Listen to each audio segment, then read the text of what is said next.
জাতীয় দলের সাকিব আল হাসানের সম্ভাব্য প্রত্যাবর্তন নিয়ে আবারও আলোচনা তুঙ্গে। সম্প্রতি বাংলাদেশ ক্রিকেট বোর্ড স্পষ্ট করেছে, তারা অভিজ্ঞ এই অলরাউন্ডারকে ফের জাতীয় দলে দেখতে আগ্রহী। এমন প্রেক্ষাপটে সাকিবকে নিয়ে নিজের অবস্থান পরিষ্কার করলেন জাতীয় দলের কোচ মোহাম্মদ সালাউদ্দিন। সংবাদ সম্মেলনে তিনি জানান, সাকিব এমন একজন ক্রিকেটার যাকে দলে পাওয়ার ইচ্ছা যে কোনো কোচ বা দলেরই থাকবে। সাকিবের ফেরা এবং টিম ম্যানেজমেন্টের ভাবনা নিয়ে প্রশ্ন করা হলে সালাউদ্দিন বলেন, এ বিষয়ে মন্তব্য করা তার জন্য সহজ নয়। তবে তিনি অকপটে স্বীকার করেন, যদি কেউ বলে সাকিবকে দলে চায় না, তাহলে মনে হবে আমরা বোকার রাজ্যে বাস করছি। সাকিবের মতো খেলোয়াড় দলে থাকলে সবচেয়ে বড় যে সুবিধাটা আসে তা হলো ব্যালেন্স। একটা ব্যাটার, একটা বোলার, দুই দিক থেকেই তাকে পাওয়া যায়। যদি সাকিব ফিট থাকে তাহলে তাকে যে কেউ চাইবে, এখানে প্রশ্ন করার মতো কিছুই নেই।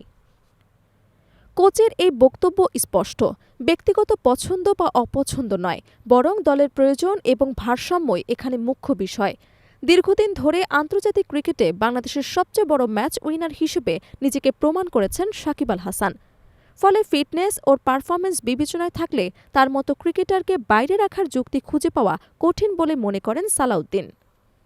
এদিকে নতুনভাবে শুরু হতে যাওয়া অদম্য টুর্নামেন্টেও থাকছে ইম্প্যাক্ট প্লেয়ার নিয়ম, যা নিয়েও নিজের মতামত দিয়েছেন জাতীয় দলের এই কোচ। সালাউদ্দিন বলেন, এই নিয়মটা নতুন কিছু নয়, অনেক দেশ আগেই এটি ব্যবহার করেছে, আমরা এবার করে দেখতে চাই। কিছু পরিস্থিতিতে এটা দলের জন্য ভালো হতে পারে। মূলত ১২ জন খেলোয়াড় ম্যাচে যুক্ত থাকবে।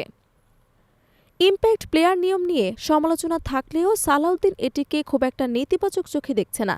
তার ভাষায়, নিয়মটা খুব খারাপ মনে হয় না, বরং এতে কাজের চাপ সবার জন্যই বাড়ে। তবে দিন শেষে সিদ্ধান্ত নেবে অধিনায়ক। কোচ হিসেবে আমরা তো মাঠের বাইরে থাকি, খেলা শুরু হয়ে গেলে আমাদের তেমন কিছু করার থাকে না।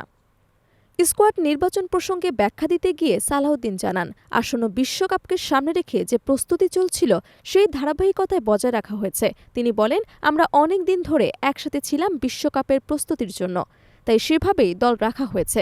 এখানে দ্বিতীয় অপশন ভাবার সুযোগ খুব একটা নেই।